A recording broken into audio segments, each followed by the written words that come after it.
खुलुमबाय गिबियावनो खुलुमनाय थाग्रोबाय नोंथांमोननि दिनै बे बड'लेण्ड बुब्लि रादाबनि चेनेलजों आंनि गोसो गोरबोनि दुखु फोरमायनायखौ बुंथिनो मोननानै आं गोजोननाय मोनदों।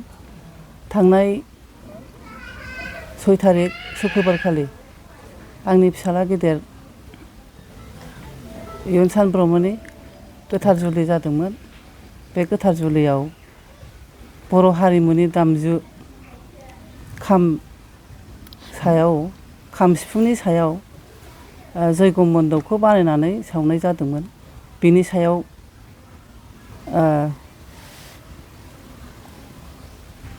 गोबां गोरोन्थि मोननाय दा मोनथिनो मोनदों। बेनि थाखाय आङो गोरोन्थिनि थाखाय निमाहा बियो। आङो दुलाराय बर' हारिमु आफाद, दुलाराय बाथौ गौथुम आफाद आरो दुलाराय ब्रह्म धोरोम आफाद आरो गासिबो बर' हारिनि मोनफ्रोमबो आफादफोरनिसिम आङो निमाहा बिनाय थाबाय आरो जाहाथे आङो दा भुल मावफ्लांदोंबाबो इयुनाव जाहाथे रावबो भुल बिदि खालामनो हाया बेखिनिखौनो आं बुंबाय आरो बिथोन होनाया जाय हौवा गोदान बेनो गावनि गोसोजों बे जिनिसखौ मोजां मोननानै बानायदोंमोन। आंबो नुदोंब्लाबो जेबो अबजेक्सन खालामनाय जायाखै जिहेथु गथ'आ गावनो मोजां मोननानै बानायदों। फुरथिनि बे गावनि गोथार जुलियाव जाहाथे गोदान सोरजिथायखौ बयबो नुथों साननानै बानायदों जानो हागौ। बेहाय आं अबजेक्सन होनाय जायाखै आरो बिदि जागोन सानाखैमोन, बिदि गाज्रि माबा रिउमार जागोन सानाखै बा भुल जादों सानाखै आरोखि। गाज्रि नोजोरजों बानायनाय जायाखै, गाज्रि नोजोरजों बानायनाय जायाखैमोन। जिहेथु आंबो बाथौखौनो खुलुमो, जेनेबा बर'नि धोरोमखौनो आंहाबो बाथौ मन्दिर दंखायो।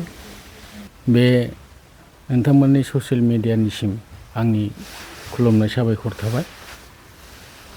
बे बेले बेजेनि सायाव बुंनो मोननानै आं मोजांबो मोनदों। मानो होनबा बे आगजुआ जाबाय जोंनि बर' हारिमुनि मोनसे दामलु मोनसे आगजु। बियो मोनसे जिअ'टेक मोननाय सिक्रिटि मोननाय मोनसे आगजु जोंनि बर' हारिनि। दा जों जे बे आगजुनि सायावनो जे जोङो जयग' मन्दप होनानै बानायनानै जोङो जयग' होनाय जादों, गोथार जुलिखौ होनाय जादों, बे जोंना भुल जादों आरोखि। जों माबानायाव उनावहाय जोङो बे भाइरेल जानायाव जोङो क्रिटिसाइज खालामनानै हमदांनो मोनफिनदों आरोखि। दा बे भुलनि थाखायनो आङो जे दानि भाइरेल जानाय जे दुलाराय बर' हारिमु आफाद, दुलाराय बाथौ गौथुम आफाद, दुलाराय ब्रह्म धोरोम आफाद आरो बर'नि जेसेबांखि माबा आफादफोर थाया मानो बिथांमोननाव आङो गुरैयै खर' गंग्लायै आर'ज गाबो जे बे गोरोन्थिनि थाखाय जोंखौ माने निमाहा होयो आरोखि। ओमफ्राय बेखौबो आङो बुंनो सानदों, भाइरेल जानायावबो नुनो मोनदों जे एलेखानि खोथा। नंगौ थिग एलेखा रेभिनिउ भिलेज हिसाबै बरागारि। दा बे बरागारि भिलेजाव 6टा 7टा गामि दङ सुब्बा। जेरैहाय नैबे दानि बे जाथायनि गामिनि मुङा बरागारि मिडिल, ओमफ्राय दङ बरागारि मख्रापारा, बिनिफ्राय दङ बरागारि मनिसारा, बिनिफ्राय बरागारि नर्थ, बिनिफ्राय बरागारि नारेंगुरि, बरागारि पलासगुरि, ओमफ्राय मुस्लिम बस्ति दङ खलाबारि। दा बे ज' लानानै रेभिनिउ भिलेज मोनसे।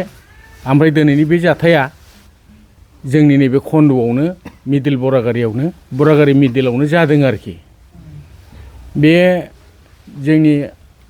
आंनि सिनायथि, आंनो गावबुरा बे मिडिल बरागारिनि। दा आंनि मुङा मुस्रि अनन्त ब्रह्म।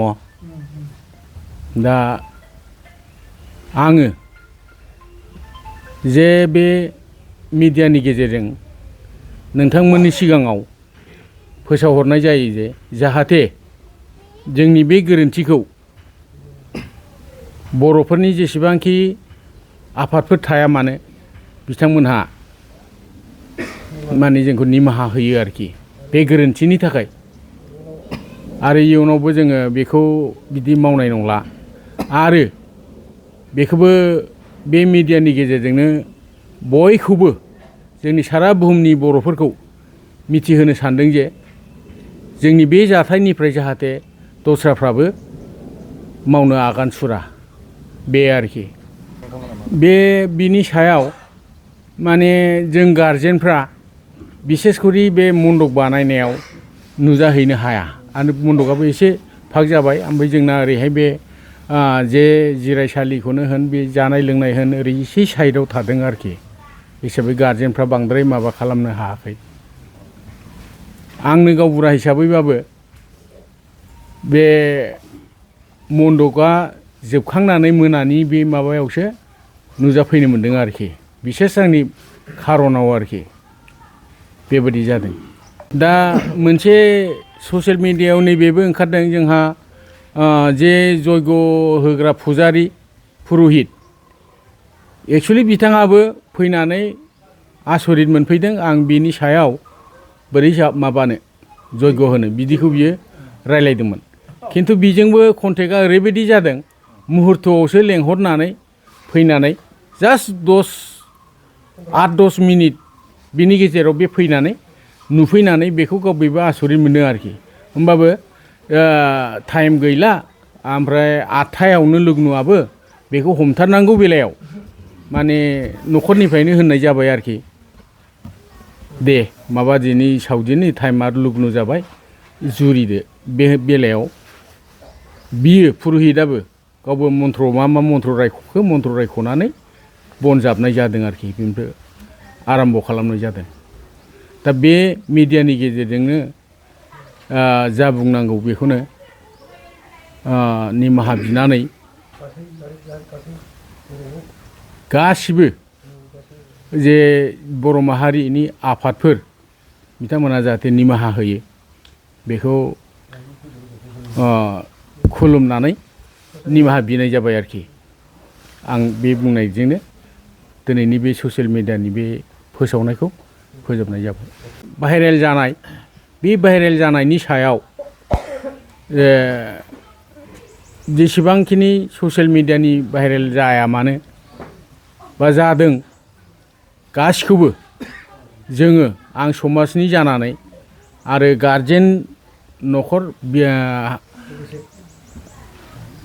हौवा गोदाननि न'खरनि जानानै लोगोसे बयनिबो जानानै माने आङो निमाहा बिनाय थाबाय आरोखि रिकुवेस्ट दानि जे टाइम बाय टाइम जे भाइरेल जागासिनो दङ बिभिन्न माने माबानिफ्राय संगठननिफ्राय आफादनिफ्राय जाहाथे बिथांमोनहा आरो भाइरेल खालामला बेखौ जोङो न'खरनि आरो जोंनि बरागारि समाजनि जानानै आङो निमाहा बिनानै दिनैनि बे प्रेस मिटखौ फोजोबनाय जाबाय।